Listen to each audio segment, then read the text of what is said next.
Israel ने सुबह सुबह ईरान पर एयर स्ट्राइक कर दिया। लगातार 100 से ज्यादा मिसाइलें दागी, जिसकी खुशखबरी इजराइल मना ही रहा था, लेकिन ईरान की तरफ से बयान जारी किया गया। कहा गया कि कुछ भी नहीं हुआ, सब कुछ नॉर्मल है। यहाँ तक कि ईरान ने धमकी दे डाली इजराइल को। लेकिन सवाल ये है कि इजरायली हमलों के बीच ईरान को इतनी ताकत मिल कहाँ रही है। तो आपको बता दें कि ईरान को खुशखबरी मिली है रूस से। रूस और चीन ने ईरान का हाथ थाम लिया है।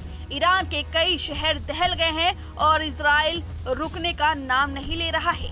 हिजबुल्लाह के चीफ हसन नसरल्लाह को मार गिराया गया। उसका बदला लेने के लिए ईरान ने इजराइल के खिलाफ ऐसी चाल चली है जिसे सुनकर नेतन्याहू के होश उड़ जाएंगे। लेकिन ये ताकत ईरान को मिली कैसे? तो आपको बता दें कि ईरान की मदद के लिए रूस और चीन साथ आ गए हैं, जिसके बाद ईरान ने इजराइल को धमकी दे डाली है।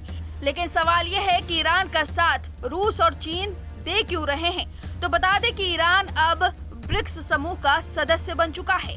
रूस के कजान में हुए ब्रिक्स समिट में ईरान के राष्ट्रपति मसूद पेजेश्कियन ने भी हिस्सा लिया था। इस समिट में उनकी मुलाकात रूस के राष्ट्रपति व्लादिमीर पुतिन और चीन के राष्ट्रपति शी जिनपिंग से द्विपक्षीय वार्ता हुई थी। इस द्विपक्षीय वार्ता में रूस और चीन ने ईरान का साथ देने का वादा किया था और इजराइल के खिलाफ खड़े रहने के लिए सुनिश्चित किया था, जिसके बाद ईरान को लगा कि विश्व के ताकतवर देशों में शुमार चीन और रूस का साथ मिलना उसके लिए किसी तोहफे से कम नहीं है, वो भी तब जब इजराइल लगातार हमला कर रहा है। जिसके बाद ईरान का उत्साह 7वें आसमान पर है। एक और ईरान की पूरी कोशिश है कि उसे इजराइल के साथ जंग न लड़ना पड़े, तो वहीं दूसरी ओर अब वह इजराइल को धमकियां भी दे रहा है। ईरान के IRGC के चीफ कमांडर हुसैन सलमानी ने इजराइल को धमकी देते हुए कहा कि जमीन का एक छोटा सा हिस्सा जिसकी अर्थव्यवस्था समंदर पर निर्भर है, उसे ज्यादा सावधानी पूर्वक विचार करना चाहिए, क्योंकि कोई भी तर्कहीन फैसला उसके पतन को और तेज करेगा। दरअसल ईरान ने हमास चीफ इस्माइल हानिया, हिजबुल्लाह चीफ हसन नसरल्लाह और IRGC कमांडर निलफोरोशन की हत्या का बदला लेने के लिए इजराइल पर 1 अक्टूबर को 180 बैलिस्टिक मिसाइलों से हमला किया था।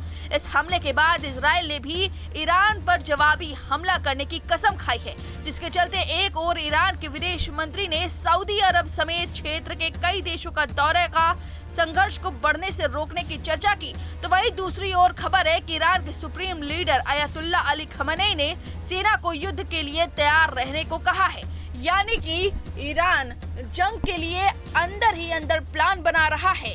इजराइल को भनक तक नहीं है। फिलहाल इस खबर पर आपकी जो भी राय है कमेंट करके जरूर बताएं। न्यूज नेशन अब व्हाट्सएप पर खबरों के ताजा अपडेट के लिए न्यूज नेशन के इस QR कोड को स्कैन करें।